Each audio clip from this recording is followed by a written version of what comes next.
Welcome to Tell Me Where I'm Going Wrong, a podcast where Josh and Sean, two exes who are now good friends, have an unscripted, casual discussion about what's been happening in their lives. In this week's episode, they cover lots of territory, from where they were when they found out about Steve Irwin's death to shitting themselves in public, and everything in between. And you might also find out why they sometimes call each other Sue. Enjoy the ride.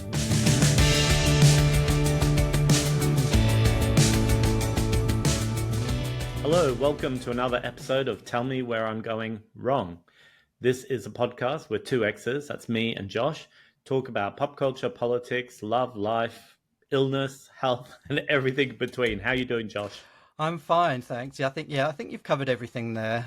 But I'm doing well. I got a bit wet this morning. It's been raining a lot here in London, but I'm drying off now. How are you? How are you, Sue? Ooh, Sue, I am freezing. It's very cold. I don't like the cold weather. It's windy. I live in this old building where, I don't know how to describe it. In the kitchen and in the bathroom, I mean, you've seen it. There aren't any sort of built-in extractions. You know how most modern buildings have like an extraction fan. We don't have that, so we always leave the window open in the bathroom. But we're on the fourth floor, and so on a really windy day, the wind howls in, and so I've been closing those windows and just opening when I'm either cooking or having a shower, depending which room I'm in. And Thanks for clarifying. I just don't enjoy the cold. Like I'm sitting here, my fingers are cold, just sitting in the house. But I don't want to put the heating on because the heating is so expensive. But you know what a lot of people I know are doing now? They're buying these, I don't know what they're called, like Snuggies, but they're plug-in Snuggies.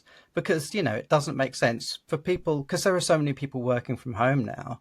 It doesn't make sense to heat the entire house for one person or the entire flat just for one person.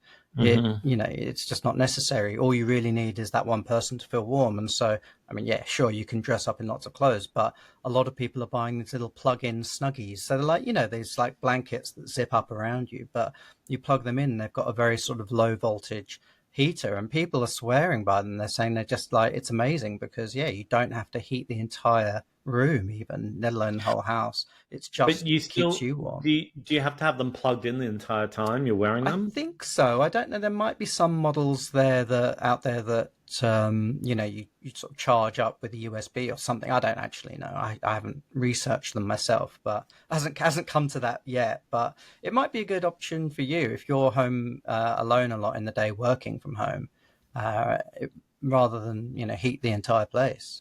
I mean, that's the beauty of your flat, though, isn't it? It's like lovely in summer because it's got on two sides. It's got exterior walls and windows, so you get lovely light. You get lovely cross breeze when it's really hot. But I suppose the flip side of that is, of course, in winter it's going to be cold and drafty. I would like one that, if I had a heatable Snuggie, I would like one that didn't use too much energy, too much power. So it was maybe rechargeable. Or if it needed to be plugged in, if it was really low level heat that it generated, if I could plug it into my laptop, like USB charging. So whenever you're sat working at your laptop, it could plug into your laptop. So you're not using too much more power. I'm not a technician or a computer scientist, but I would suspect that it would draw a bit too much power than a USB cable could provide. But I could be wrong. What's the most powerful device you've seen run through USB power? Like, obviously some lights do. Like you can run a light. Like the ring light I'm using now is USB. That's, I suppose, the most powerful thing. I don't know, really. Don't know. I think that you can get like little vacuum cleaners that you can vacuum your keyboard with. Oh, really? I need that. They have very, very weak suction. It's just to pick up fluff and little bits of dirt particles, but they plug into like laptop. So, that would be great. Or if it had to plug into the mains, if it was rechargeable. So Yeah. You know, you didn't So you have didn't have to be connected to a power socket the whole time. yeah, walking around with like a 10-meter extension cord hanging out your ass. Which also, like, just the idea of that makes me a little, I don't know, it just makes me a little wary about being sort of entirely surrounded by something that's plugged into the mains. It just, Well, I'm that's sure like an I'm sure they're electric. perfectly safe, but That's like an electric blanket. I mean, they have to well, stay yeah, plugged into the mains. We yeah, used to have them in Australia because houses in Australia, this might sound a bit strange to people, but they get very cold in winter because they're not designed, you know, they're designed to most of the year it's hot. So they're designed to be cool places. yeah. They're And they'll designed be like, to lose heat quickly yeah, so that like they don't get wooden too hot. houses, fibro walls, no Hmm. insulation.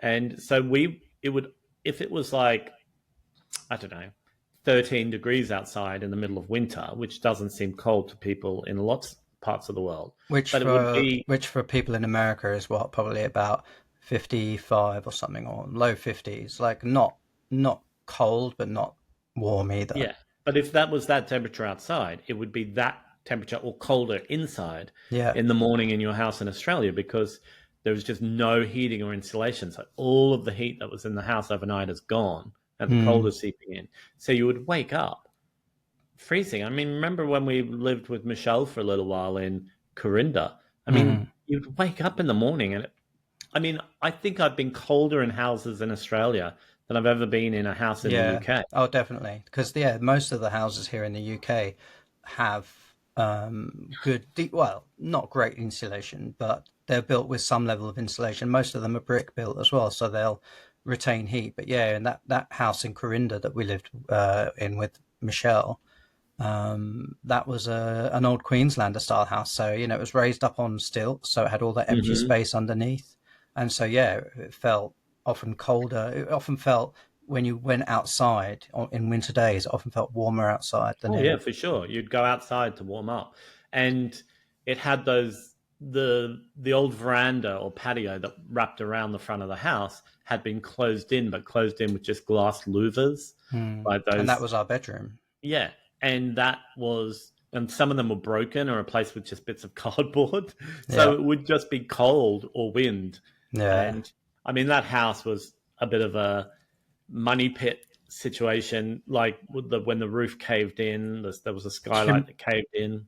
do you remember? I just had a flashback then. Do you remember when we were living in that room, in that old veranda room, and it was so cold in winter that we had this stick so that when we would get into bed, neither of us wanted to get out of bed to switch the light off because it was so cold. And so we had this, like, I don't know, bamboo cane or something that we used to sort of switch off the light on the wall switch with because neither of us wanted to get out. It was so cold. Um, Yeah, it was. Yeah, it was just bizarre, isn't it? You think about it, because then the hottest you've ever been is probably in Australia as well. yeah. Although saying that, I Well, think the hottest I've ever been was probably in Las Vegas. yeah, I was just going to say Vegas. And they're having a heat wave right now. I mean, I checked the Oh, weather a couple of days ago and it was like, yeah, 45 degrees every day. And it's just, yeah. do you remember once when we were flying across the US, but the flight had to land in Vegas, but we didn't get Mm, out in Vegas, and it had been yeah. snowing? Yeah, we were flying to Philly And you could and see snow on some rooftops in Vegas. yeah, and I remember the desert was just covered in snow. It was amazing. Yeah, that was, I think it was a JetBlue flight. And it was just, I remember it started off okay. Like we flew LAX to Las Vegas. I don't know if it was LAX actually. It might have been Burbank or Long Beach Airport. But anyway, we flew LA to Vegas and that was fine. But then in Vegas, of course, all these really like drunk sort of, Hmm. you know, I don't know if they were actual stag doos or hen doos, but that kind of vibe. People Hmm. got on the plane and the rest of the, I don't know what it was, 3-4 hours flight from Vegas to Philly, it was just hell. Like people were just so drunk, so Yeah, rowdy. it It was was, extremely, extremely unpleasant. it I was, remember that. yeah, And the cabin crew just kept giving them more drinks. I think I they just thought know. it's not worth our while to try and argue with these people, and they just kept Well, giving them they're more probably drink. used to it. I mean, not to generalize, but people flying from Vegas, you know, generally are flying back from some sort of, you know, party celebration. But just talking about the cold, it reminded me because where I work now, I work in a porter cabin, and there's no heating in the porter cabin. We have a little fan heater for when we're there, but there's no overnight heating. And so some mornings in the last week when I've gone in, and I'm normally the first one in, so when I get there in the mornings, it's so cold in the porter cabin. And last week I went in, and the first thing I had to do, I had to print something. It was, well, that's a long story. But anyway, the first thing I had to do that morning was to print something. And so I, logged into my computer and I printed it. And it was so cold that it was what do they call it, inkjet printer or whatever. Yeah. Where, the roller gets hot. And it was so cold in the room that like the paper as it came out the printer was like steaming. And at first I thought the printer was on fire because it looked like smoke. And then I ran over and I realized it was just so cold in the room that the freshly printed paper was like steaming with heat. So yeah, that just gives you an indication of how cold it is in there. What's the coldest you've ever been, do you think? New York, December or January, I think, in New York. And it was with Anna, our friend Anna, who lives in Leeds. She was with us in New York. Was it with Anna? No, maybe it wasn't. It was Mel. Actually, maybe with Mel. Anyway, and we were. I can't remember. I think the air temperature at night was about, in Celsius, it was maybe -10, -9, something like that. But then with the wind chill, it felt like -20 or something. And I think it was like -30 or 40 centigrade. Maybe. And you would walk because of the grid system in New York. Yeah, you'd walk along. You'd walk along the streets, and you'd be like, "Oh, yeah, it's not so bad." And then you'd turn into one of the avenues, and the wind would just hit you, and it was no matter how many layers you're wearing, it was just icy. Yeah, icy I can cold. remember like having to, like trying to get from like one bar to another bar. We had to stop in multiple places along the way just to get down the street, down like a block and a half, because it was just too cold to be outside for more than a few seconds. But how do people live there? Like, how do you? I mean, I suppose it's not like that for very long, is it? Like, I suppose not, but there are places further north, like places in like Canada or Alaska, where it's like that every day for several months in a row. And yeah, I don't know how people. I mean, people do it, obviously, but I can't imagine living like that. You'd feel so. But I suppose the flip side is in places like that, you are guaranteed a good, warm summer. So maybe it's just sort of. Well, actually, the summer can also be unbearable, but in the other way. Well, I mean, New York and Philly. I mean, we've been in Philly in heat waves where it is so unpleasant. Yeah. Like, I remember I was in New York one time. I think it was August, perhaps, and it was about 40 degrees, and I had to get the L from Manhattan over to Brooklyn. I was going to see Amy Mann, but I was flying back to Mexico that night, and so I had my massive like army duffel bag sort of thing with me, and trying to get on the subway in New York during rush hour to get across to Brooklyn, and like people were like shouting at me because I had my big bag with me and stuff, and it was 40 degrees on the street, so you can imagine how hot it was. What? 40 degrees Celsius, which is about right. I don't know, what, about 100 and about 98, 99, 100, I don't know. Okay. So you can imagine what it was like on the L, and I must have looked like I was about to keel over, because one of the MTA agents, when I got off on the platform in Brooklyn, one of the MTA agents was like, "Are you okay, sir?" And I was like, "I think I will be," but yeah. I mean, I don't know if I've experienced a super hot New York. I tend to be there in the colder weather, the times that I've visited, but I've been in Philly. I don't know how I was ever in Philly and not in New York, but I remember being in Philly, and it was that time where it was huge heat wave, and I got heat stroke and shat myself in the Barnes and Noble toilet, and it was so horrible. We're going to have a content warning on the episode now. Well, people are lucky. There could be lots of fecal talk on this on this show, but when we were planning this podcast, we were sort of thinking about, topic ideas. And one of the ones I think I put on the list was, at times we've shat ourselves in public, but maybe that's a whole other episode. I suppose it's not really in public if I was in a closed cubicle. No, true. Like I wasn't walking down like South Street. Walking down Madison.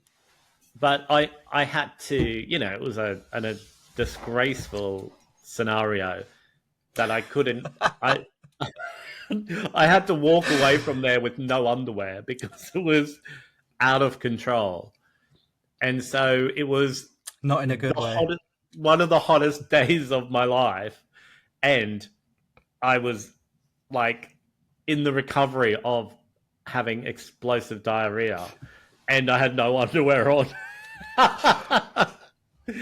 Oh my god, it was so horrible. It actually, you were with John, I think, weren't you? Yeah, I was with John. And you just reminded me actually of another time where I was really, really hot and also shat myself, and that was in Rome. Do you remember we went to Rome? This was before Morrissey became a right-wing EDL supporter. Or before we were aware of...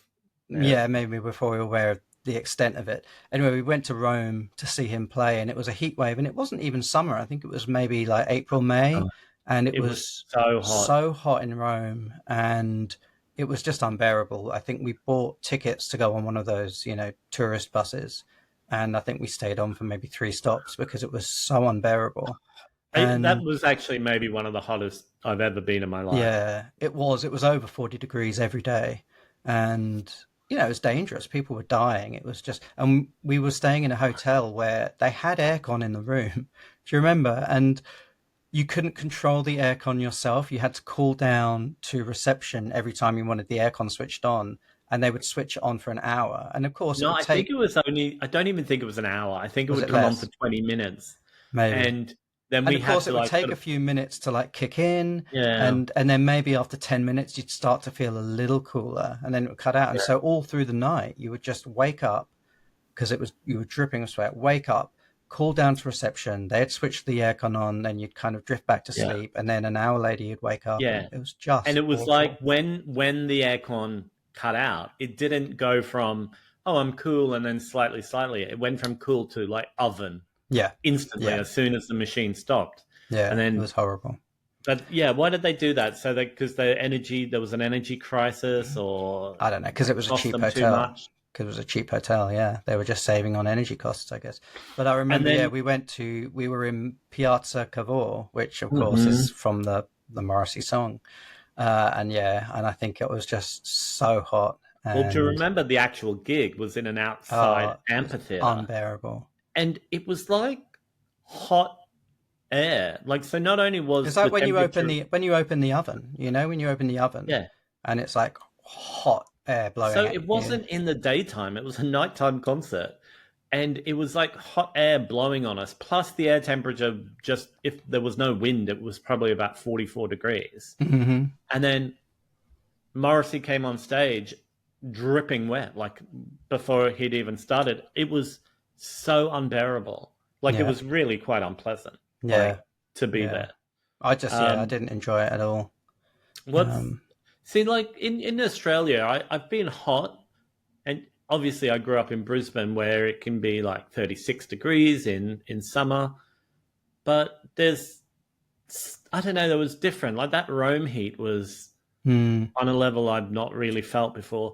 And that time that we were in Vegas where it was super hot as well, you couldn't be outside like at all. Like you couldn't, like normally if you're in Vegas you might walk from across the strip from one hotel to the other, but to do that in this heat was just almost impossible. Yep. Yeah, horrible. I wanted to mention something. I was watching the last episode and then you did it again at the beginning of this episode. It's this thing where when you're talking about something anecdotally, and I think I've done it a few times as well, and we say, well, lots of people are saying, or I've heard lots of people say. And it reminds me of Trump and that sort of like unsubstantiated... What, have I done it today? Have I said it today? Yeah, well, about the Snuggie thing. You're like, Lots of people I know have got, and it's like, well, how many is that? Is it? Lots of people I know are having their pets are being eaten by immigrants. Uh-huh. Mm-hmm. Yeah. So I think we maybe as broadcasters, to use the term very, very loosely, Yeah, I was going to say, should be mindful about how we characterize our anecdotal stories. we should. Because if I said, I've heard lots of people have said this about Lana Del Rey and her alligator tour guide husband. Do you know about this? Yeah. Yeah, she got married to some guy who's an alligator tour guide. But if you say something, it makes it sound like you've got authority of hearing it from lots of different places. That's true. Whereas if you've heard one person say to you, I got one of these and it's great, that's one person has told you that. It's not, I've heard lots of people have. All right, well, to clarify then, 3 people I know have those Snuggies. One of them is my mum, one of them is Anna, and I think the other one, I don't know, the other one might have been Hazel in Cambridge. I could be wrong on that one though. So that could be fake news too. But yeah, I'll be more demure, more mindful of not using that sort of blanket expression in future. Especially to describe the phenomenon of electric blankets. Don't use the blanket expression. What's like, I used to always be scared with electric blankets when I was young, because I used to like wet the bed a lot when I was a young person, probably related to childhood trauma and stuff. But I used to not be able to not wet the bed. Like it was, I think for a large period of my childhood, it was every night. Right. And so I would get scared if I went to stay or visit a relative and they would put an electric blanket on the bed. But an electric blanket's designed to not electrocute you if they get water on them. How do they work? I'm pretty sure. I think that there is no actual electricity inside the blanket. I think it heats up. I mean, again, you know, I'm not an engineer. I don't know. I don't have the knowledge or the vocabulary to explain it. But I think she hasn't got the range. So. She doesn't have the range. I think there's a heating element external to the bed and the blanket, which warms up a highly conductive coil or something. Yeah. So I don't think there's any actual electricity, but I've never had an electric blanket because they've always, you know, even though I can explain that to you now, I can't get my head around the notion of an electric blanket for some reason. But anyway. Have you ever slept on a waterbed? No. And so waterbeds are usually heated as well, because you wouldn't have it heated all the time, obviously. Like in summer you wouldn't put it on, but in winter it must have some sort of heating coil underneath to keep the water. Otherwise, if the room temperature drops, the water it would be freezing. But that's a very nice feeling to lie on a waterbed that is heated.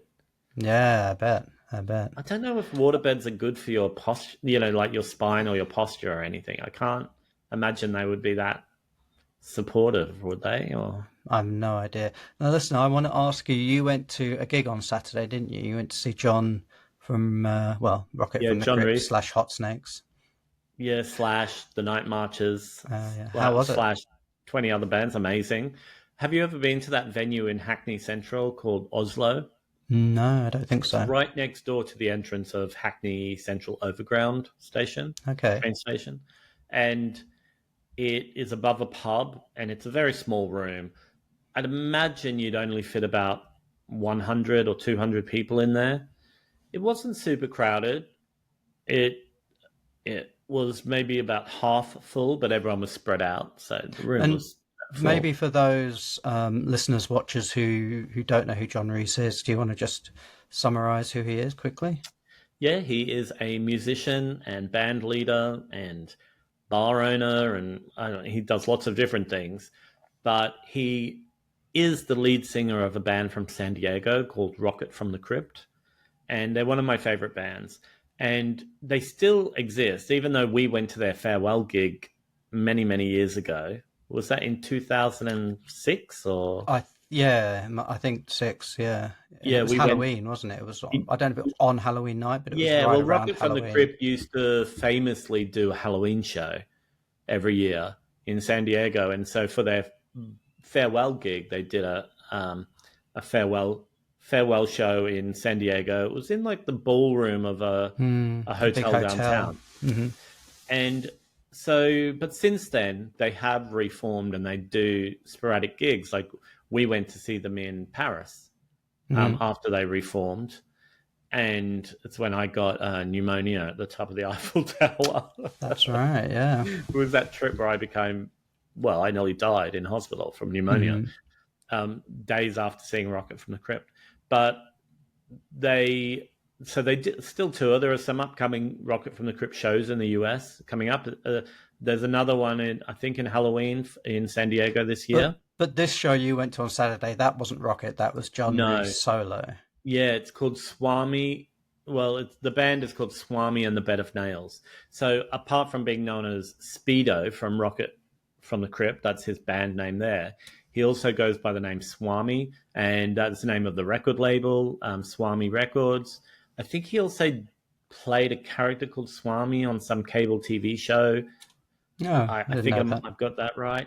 But so this is him with some other bandmates, and they've had, I think this is maybe their third album, but it's, really punchy rock and roll infused with, it sounds like garage rock or like punk or post-punk, but very, very rock and roll, strong melodies. He didn't do any Rocket songs? No.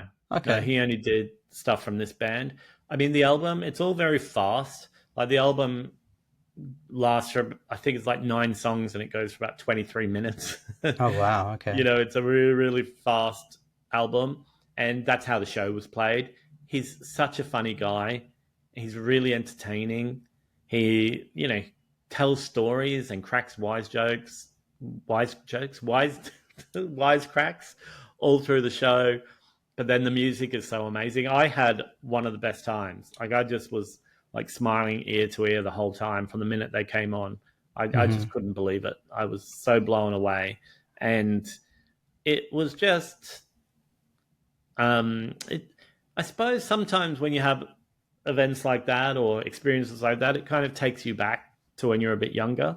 I remember going to see Rocket from the Crypt on the Gold Coast in Australia and going to see them. Where else have I seen them? In London. San Diego, London, Paris. And didn't they play was it the Electric Ballroom? Not that long ago. No, they didn't end up coming. I had a ticket and they didn't come and I got a refund.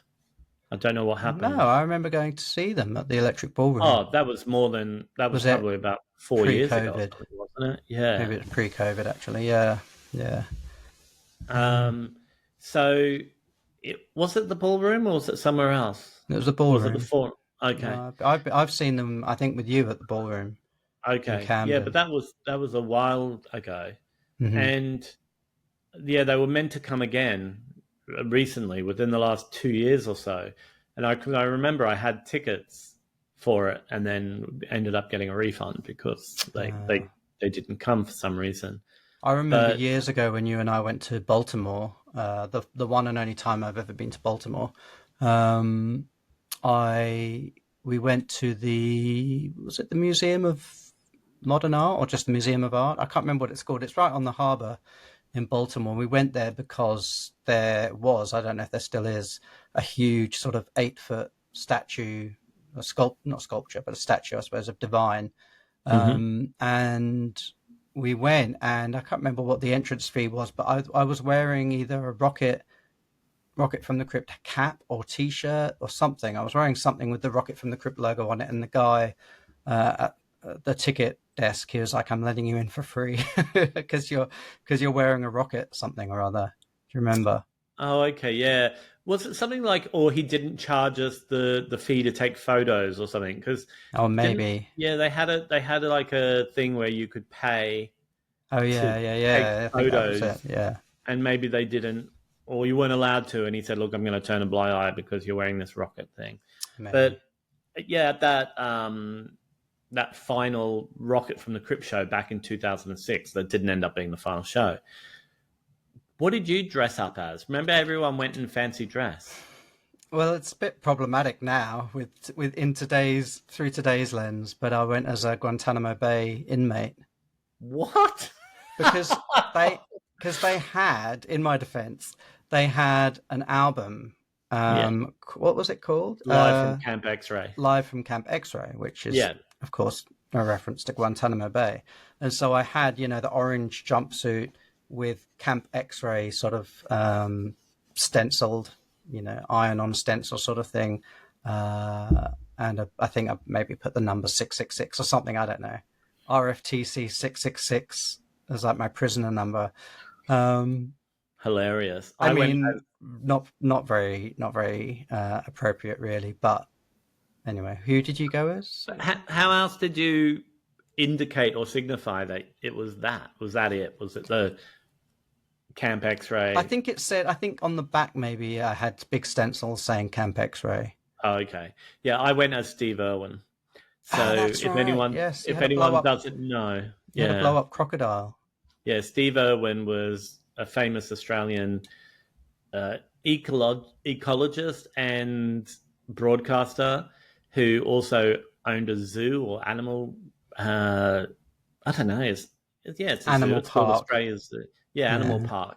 So it was a bit problematic in that he would obviously did a lot of great things for the environment and for wildlife, but would also exploit animals by pretending to wrestle a crocodile or picking up a snake. And he had a lot of catchphrases like, "Get a look at this little beauty," and things like that. And crikey. And so I went dressed khaki, like safari shorts. Yeah, safari shorts and button-up shirt. I had a blonde wig, and I had an 6-foot inflatable crocodile. Yeah.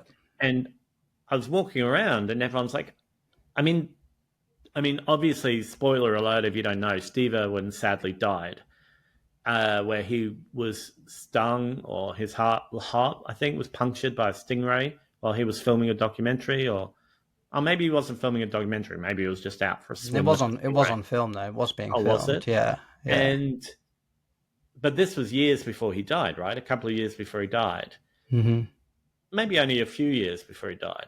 But he was very famous. He was extremely famous. So every single person that saw me knew who I was. Mm-hmm. And this was in the US, even though he was an Australian personality.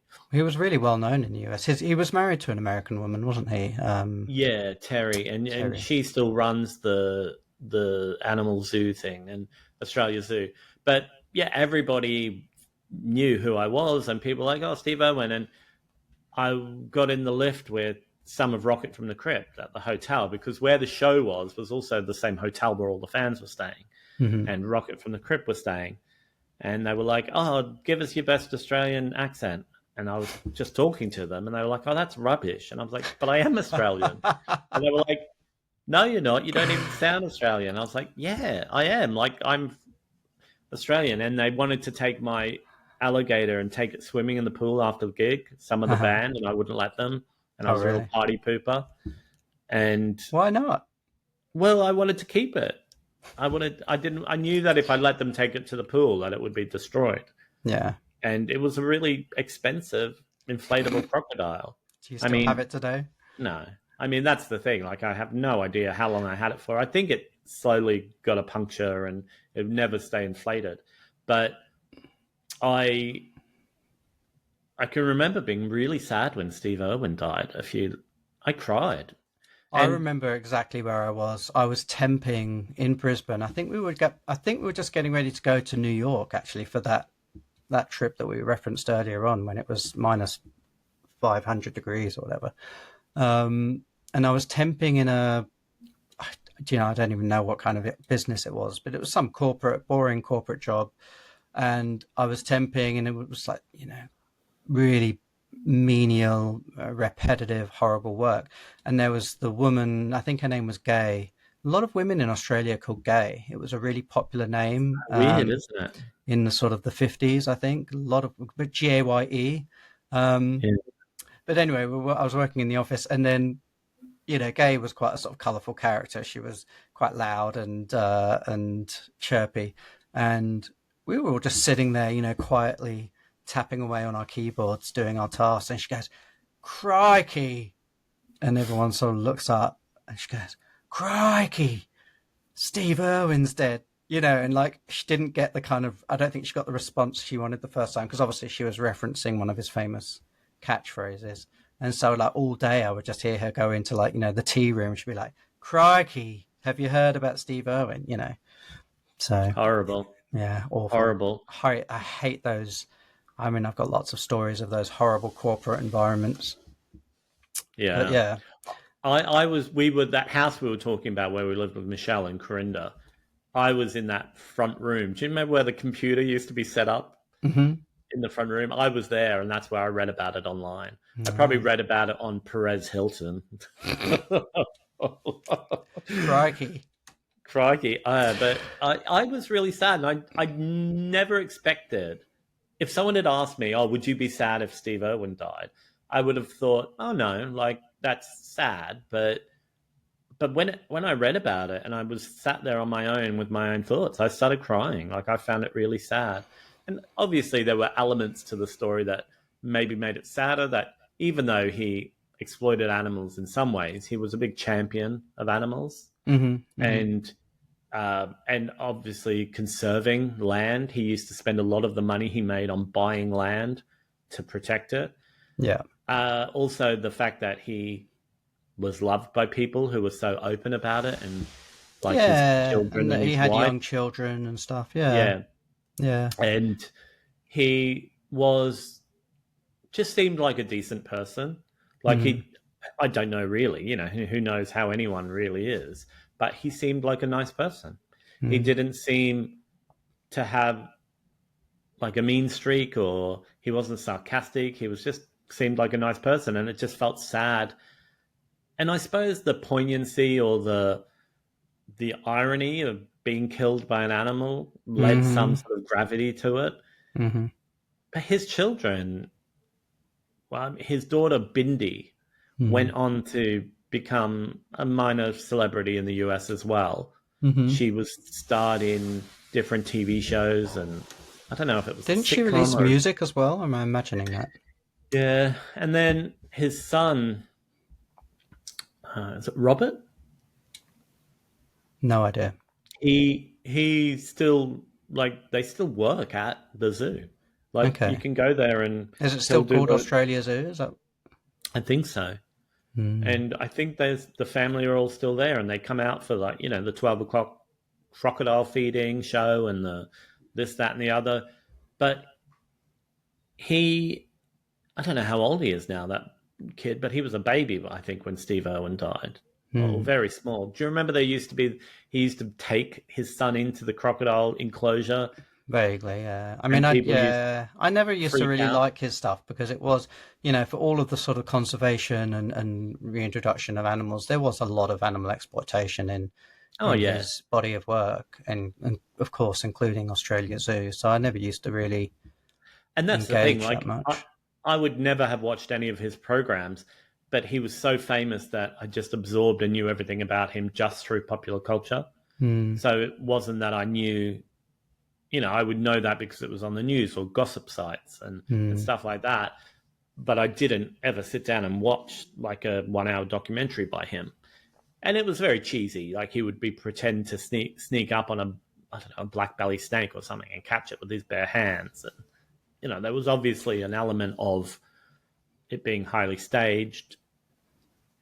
But I just wanted to go back. So Saturday night you went to see John Rees. And originally you had planned to go somewhere with me and our friend Anna, who was down from Leeds last weekend, weren't you? And if at the beginning of this podcast you were wondering why I why I called Sean Sue, the reason is, years ago, when Sean and I first moved to Leeds in 2009,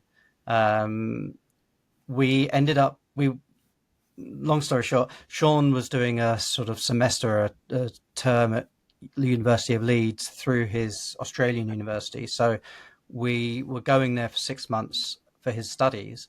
and we needed a place to stay. So I called my friend Anna, who I've known since primary school, because she lives in Leeds. And I said, do you know anyone who has a room going spare or anywhere who's renting a place? And she said, oh, yeah, my friend Stuart, lovely gay guy.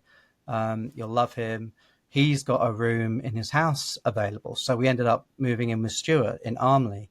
And Stuart is a lovely guy. And he was obsessed, and is obsessed still with a play from the 1970s by the British playwright, filmmaker Mike Leigh, called Abigail's Party. So if you don't know what we're talking about, if you've never heard or seen Abigail's Party, do yourself a favor and go and watch it. I think it's available on YouTube. If it's not, you can find it online, I'm sure. But it was in the sort of mid to late 70s. I think it was written as a stage play, and then it got filmed by the BBC. And they filmed it like in the sort of setting how the stage play would be. Exactly. Like characters coming in from left to right, and it all being very one-dimensional, two-dimensional. And so it's a very, very funny play about lots of things. It's about gender, it's about class. There are elements of race. There are, what else? I suppose more than anything, I think the main thing is about class. And I don't want to sort of go through the whole plot, but anyway, there's a character in the play, and in the film version, it was played by Alison Steadman, who's an amazing British actor, who I think was married to Mike Leigh at the time. Yeah, at the time, yeah. She plays Bev, who's the main protagonist. Bev is hosting a sort of dinner party, cocktail party for her neighbours. And Bev is a very interesting character, but the funniest part of the play, and this is why I talked about Stuart in Leeds, because there's a character in the play called Susan, or Sue, and Bev, the main character, says the name Sue. I mean, I've never actually counted, but I would hazard a guess over like 150 times. And so it's like it's a character quirk of Bev, that every time she would ask a question, she would say Sue at the end. So she would say, another drink, Sue, another top up, Sue. And so Stuart, years before we'd actually met Stuart, he had started just calling everyone he knew Sue as a term of affection. And so when we moved in with Stuart, he quickly started referring us to us as Sue and the Sues, and everyone was called Sue. And we had to watch Abigail's Party and to get up to date with it. And then we couldn't stop saying it. Yeah.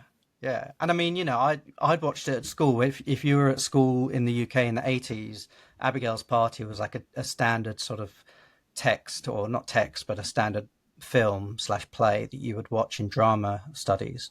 And so I hadn't seen it since a kid, so I didn't really remember it that well, but we watched it, and it's just, and if you haven't watched it and you do watch it, you'll see exactly what we mean. Like the way that the character Bev just says Sue over and over and over again, it becomes so comical. And in different ways, and that's why we've taken to Sue so much, is because it depends on the inflection you give your voice, depending on what you're trying to Sue. Exactly. It's become such Doesn't she say something like, that'll be quite enough out of you, no, too, she goes, Sue? All right, Sue. And it's so funny. So anyway, on Saturday night, Sean was originally supposed to come with me and our friend Anna to see a new production of Abigail's Party in Stratford in East London, with Tamsin Outhwaite playing Bev. Anyway, so it was brilliant. It far exceeded my expectations. It was so good. I would actually consider going and seeing it again. It was so funny. But I have to say, at one point, I thought that I was going to get thrown out, because we were in the second row. So we were, we had a lot of people behind us. And when the character Sue came on stage and Bev started saying Sue, in all of her many different tones and manners, I looked to my left at Anna, and she just was giggling like this. And I just got the giggles, and I was actually like shaking. I couldn't look. I had to just shut my eyes. And I was shaking with laughter so much. I was uncontrollably shaking, and I had like tears pouring down my face. And I thought at one point, maybe even one of the actors, the one that plays Ange, might have sort of looked at me to think, like, is he all right? I wouldn't. Struggled. I'm sad that I missed it, but I'm actually glad because I don't think I would have been able to cope in that No, I situation. said to Anna in the interval, I said, if Sean was here, I think we would have actually like been thrown out. Or at one point I thought even though I was in the middle of a row, I actually thought I'm going to have to like run out because I just don't know what to do. But that incident that you referred to earlier where Bev sort of, it's a very like funny play and nothing really happens. It's all very subtle. And then at the end, it gets really melodramatic and it all ramps up and there's lots of conflict. And it's at that point when Bev becomes annoyed at Sue and she goes, "All right, Sue." And at that point, I actually like screamed. I just actually couldn't contain it. And I just kind of yelped. And it was just so funny. And when we're all together, like it hasn't happened for a long time, but when the Sues are all together and we're out in public, people must think we're clinically insane. Yeah. Because we'll say, "Oh, Sue, I'm just going to the bar. Do you need anything?" "Oh, no, thanks, Sue." "Oh, Sue, are you hungry?" Like everyone in our group is calling each other Sue. And it's also the way you say it as well, because if I'm with Anna and we're out and we'll be talking, "Oh, Sue," even if we're just talking face to face, having an intimate conversation, in the car or something. But then, when we're out in public, I'll sort of call out, "Sue, Sue," it becomes so dramatic and comical. And so people must just think, what on earth is going on? But also, like, you can, like, if I'm talking to Anna and she tells me, I don't know, something bad happened. Sue. "Oh, Sue. It's not always used. I'm so sorry, Sue." Yeah. Or if she tells me something scandalous, I'll say, "Oh, Sue." Like, it's just really like, but I don't even think about it. Like, no, when exactly. You and I call each other Sue still. Yeah. Like, even in messages, like I'll type, "Oh, Sue." Like, if you tell me I'll something, say you're absolutely vile, Sue. Yeah, absolutely vile. Remember. I don't know if I can tell this story. I know what you're going to, and I because we spoke to Stuart on Saturday night when we got home from the theatre, and I reminded him about. I think I know the story you're going to tell about the apron. What? Yeah, like I bought an apron for Stuart as a present, and I got the words "You vile Sue" printed on the front of it, and I got it printed in York. And I had to go into this shop that did t-shirt printing and explain to them, this is what I want it to say. And I don't know if I got it "your vile Sue" or "ya vile." I can't remember. I think it was "your vile." And I had to go, and then it's like, comma, Sue, exclamation. The guy was just like, "What does this mean?" I said, "It's best if I don't explain to you what it means." So I've got this black apron, goes around the neck and ties around the back. And I gave it to Stuart as a present. And then he wore it. I can't tell this story. No, you can't tell this story. It's too X-rated. But yeah, the apron has seen a lot of interesting things. My God. He's still got it. I asked him on Saturday when we spoke. He said he's still got the apron. Oh, it was so funny. But yeah, it just involved a drunken night out after I gave it to him in Leeds, in a pub in Leeds, and him being inappropriate whilst wearing the red lion, Sue. The red lion, while he was wearing the said apron, while he was being inappropriate with somebody else in a bar on a pool table. So that's all I'll say. But it was so... I hope Sue's not watching. And I mean, just the amount of times, like I once saw Stuart making out with a guy, or maybe doing a bit more somewhere, and like he saw me in the distance, and he was just yelled out on the top of his voice, "Sue," as he was in the middle of whatever he was doing with his man. Oh dear! Just like when Hill first, I think when Hill hung around with Anna once, it was you, me, and Anna, and Hill was there. Mm-hmm. I had told him that we call each other Sue, but he was not prepared for how much it is. Like every other word is Sue, because it's not only like a nickname, but it's like we were saying, it's like an exclamation. So if somebody says something cheeky or sassy, you'd be like, "Oh, Sue." Sue. Sue. And then also it tied up with another saying that we would all say. Mostly, I think this came a lot from Anna, but the saying, "That's not for here." Where did that come from? Where did we get that saying? That comes from that Matt Lucas character, Marjorie Dawes from Fat Fighters. Okay. Because so it's, I think it's the episode or the skit where Marjorie's sister comes to Fat Fighters or something. I can't even remember, but yeah, she says something. Well, you know, she ended up. I don't know. I can't remember. Marjorie Dawes says something. She goes, "But that's not for here," and I think that's where Anna it's a got very it from. English way of being passive aggressive about something, like saying, "I shouldn't talk about this here. It's not But I'm polite going to anyway. I'm going to tell you anyway, but then tell you that I shouldn't be talking about it." So you know, But that's did you not hear for about here. someone say they ran off with their neighbour, but that's not for here. So with Anna, it became part. That's not for here, and Sue became almost interchangeable, and then also part you could use them together. So you could say, "Oh, this happened to my best friend, but that's not for here, Sue." So you could say it like that. And another favorite saying with Anna that has carried over for the years is, "It's my only vice." Oh yeah. So if you are having something that too much of something that you shouldn't have, like a drink or chocolate or food or fried food, you'd order it and have it, and you say, "Oh, well, that's okay. It's my only vice." Like, well, it's the only. Speaking of my only vice, Sue, on Saturday night at the theatre, I had 2 double whiskies, and as I've mentioned on this podcast, I very rarely drink, but well, for whatever reasons, I felt the need, because drinking is now my only vice. I felt the need. So I think because I'd had whiskey as well and I was feeling a bit giddy and tipsy, I think that just made it worse because I got so giggly. It was incredibly funny. But did you drink it mixed with anything, or just No, I straight just had whiskey? it with ice, double But you Jameson's on don't the even like rocks. that as a drink.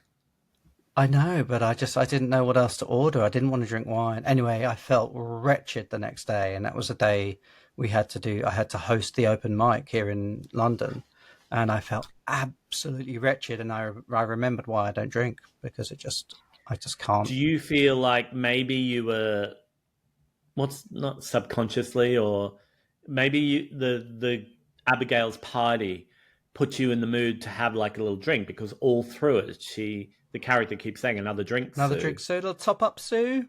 And they're clinking glasses, and Yeah, it's sounds of maybe. ice and I clinking. think Maybe it. partly that, partly it was a celebration because, you know, it was seeing Anna. She was down for the weekend.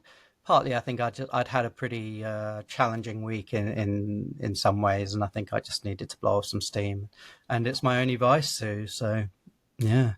That and the polo mints. Are you off polos at the moment? No. Because you asked me to buy that bag of Imperial mints the other day. I thought you might have Oh yeah. upgraded. Well, no. I think I only asked you because I knew you were going to that little shop right just near the Cock Tavern, and I don't think they actually have polos there, because I went once before in search of polo mints, and they didn't have them, and that's when I discovered that they sell those co-op Imperial mints. Polo mints only exist in the UK, right? I don't know. I mean, I've seen them elsewhere, but only in sort of airports. Like I remember in Sydney airport, they had a shop and they were selling them, but I don't know if that's just because maybe a lot of people are flying back to the UK, but yeah, I don't know. Talking of foods not being available in different parts of the world, did I tell you there's a shop right next to my house that sells cans of Solo? Do you know that Australian soft drink? Yeah, you said they had a few Australian things, didn't they? Yeah, they've got Australian beer as well.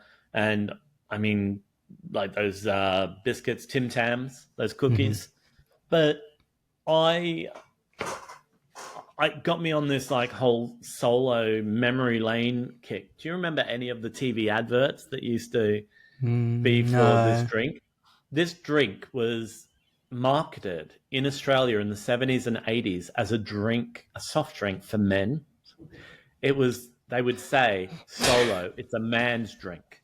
That's the ad. Like when As I was, opposed to what? Like, well, when I was a child, I used to see this ad on TV all the time, and it would be this 70s looking Australian dude with a mustache and like a pair of tight shorts on, and he'd be doing things like, roping a bull or like, I don't know, driving after kangaroos or riding a canoe down some rapids. I'm laughing. I don't even know what roping a bull means. Like, lassoing a bull or something. A bull, an animal. Yeah. I thought you meant a ball, like a football or a rugby ball or something. Roping a ball. I think it sounded like some sort of manly Australian sporting. It sounds like some sort of sex thing. Well, yeah, roping the bull. And so the ad would be like that had a few catchphrases, and one of them, because it's not highly carbonated, and it said "light on the fizz." Well, so it couldn't be if it's a man's drink. No, that's right. And so it was the catchphrase was "light on the fizz," so you can slam it down fast. And so it would be sweaty Australian dudes like drinking and going all over their face and like slamming it down and crushing the can. Sounds like the beginning of a porn movie. Yeah, it really, if you watch it, it looks like a parody, but it was real. And then I think in the 90s or the 2000s, they sort of, when they had to relaunch it and not be so sexist, they did make fun of those old ads. But it would be like, I don't know, a man drinking his Solo and then fighting a crocodile, or they were some of the parody ones. Only in Australia could you engender a somewhat flat lemonade drink. Like, why? And also, like, from a marketing perspective, why would you ostracize 50-something% of the population? It's very odd. Yeah, I don't know. It was very, very strange. But I suppose that's how powerful toxic masculinity is in Australia. I mean, it really has been. I suppose it's changed a little bit, but it really was seen as a desirable trait to be like that. But the thing is, it's a really nice drink. It's really, really delicious. I don't know if I've even ever had it. I'm not sure. But I'll buy one next time I come to visit. I'll pop into that shop and get one. Yeah, when I went to Australia with Hill for the first time, and I said, "Oh, look, this is my favorite drink. It's really tasty." And he had it, and he absolutely loved it. He thought it was like the nicest drink that he'd ever had. And he said it really reminded him of sodas in Mexico. Mm-hmm. You know how there's like, was that one called Squirt or? I'm thinking if you ever wanted to market a lemonade drink at men, it called Squirt? You could do worse things and have one called Squirt, couldn't you? That does ring a bell. I think there was one called Squirt, yeah. But yeah, it's like a lot of those sodas, they aren't really highly carbonated. Like in Mexico, I'm not sure why. I don't know if it's like cheaper to not do them carbonate. I don't know why. Or if it's something to do with altitude, or I don't know. I don't know. In Mexico, there are so many lovely soft drinks, aren't there? When you go to a restaurant and they have the agua del dia, and it could be, Jamaica, or it could be horchata, it could be any number of, really nice sort of fruity flavors. But yeah, like there's a real love of those sort of uncarbonated or very low carbonated sort of soft drinks in Mexico, I think. So yeah. Oh, I really want to try it now. It's really nice. I'm hankering for a what are they called? Not squirt. What are they called? Solo. Hankering it's light for a on solo. The fizz, so you can slam it down fast. Just what I want, Sue. And it's a man's drink, so yeah. But yeah, I was so shocked that and Hill actually spotted it. He said there was a chalkboard outside their shop, and it said Queensland brewed beer, 4X. Carlton Draft, whatever drinks they had, and then it had the word Solo, and he thought, "Oh, that can't be the Australian drink that he had just tried." And so he went in there, and then it's regularly in there. It wasn't just, but it doesn't look like an Australian shop or anything. it looks like just a regular off license, which is like a shop that sells a few groceries and alcohol and cigarettes. But it's just so strange that it's in there. It's made me very thirsty now. I know. Well, I think we could maybe wrap up. We've been chatting for almost an hour. That was I did want to talk to you about seitan, but that'll have to wait till next time. The food or the food, not the omnipresent. What do you evil force? The evil force, Satan. Also, if you can remind me next time, I'd love to talk to you about Agatha All Along, this TV show. Oh yeah, that's on Disney Plus. Oh, you'd absolutely love it. It's got stars Joe Locke from Heartstopper. Oh right, okay. And the acting in it is so good. You'd love it. But I'll have to explain a little bit to you. You need a little bit of backstory about the show because you're not really into superhero stuff. No. This show is about witches. So to circle back to some of our earlier episodes, this is a new sort of top 10 entry for best TV witches of all time. So you'll have to watch it. Is it queer friendly? Oh, it's the queerest. Okay. The queerest of the queer. Okay, because I still haven't watched Vampire Diaries. No, Interview with the Vampire. Sorry, the TV series Interview with the Vampire. The two seasons of that, and that. I mean, you don't get gayer than that. That is like really queer. But yeah, Agatha All Along has got a lot of very enjoyable actors in it as well. So Patti LuPone is in it, and do you know Deborah? I forget her name, but she played the mum in that 70s show. Oh yeah, she's very funny. So she's in it, and so it's a really good cast. It's an amazing ensemble, and obviously the young guy from Heartstopper, and I think her name's Catherine Hahn. Is that her name? The lead actor who plays Agatha. It's very camp. Is it aimed at adults? I'd say it is, yeah, but yeah, it's not really aimed at. I mean, it's on Disney, but Disney Plus has some weird shows. I suppose Disney Plus is like the adult version of Disney Channel. Yeah. Because they show like the Kardashians on Disney Plus. Like they have the UK rights to the Kardashian show, and that's not child friendly, is it? I don't know. I've never watched it, so I wouldn't have imagined it to be. No. All right. Well, I'll have to check that one out. Yeah, it's a lot of fun, but I might have to give you a little backstory so you know what the motivation is for the characters. Okay. Because it is related to other like superhero lore, but it is you don't need to know it all to enjoy it, but it just does help a little bit to know where it's starting from. Okay. All right. Well, thanks. Okay. Your chair is sounding a bit creaky. I think it needs oiling. Well, it never used to be. Like this is the chair I use. This is the first episode I've ever noticed your chair doing that. Yeah, I don't know why it's suddenly squeaky all of a sudden. Yeah, it maybe because the weather's getting wetter and things are rusting up. I don't know. Maybe it's a bit of arthritis. All right, well let's wrap up. Sean, where can people find you? Oh, before you tell us that, actually, let me just remind our listeners and viewers to please subscribe.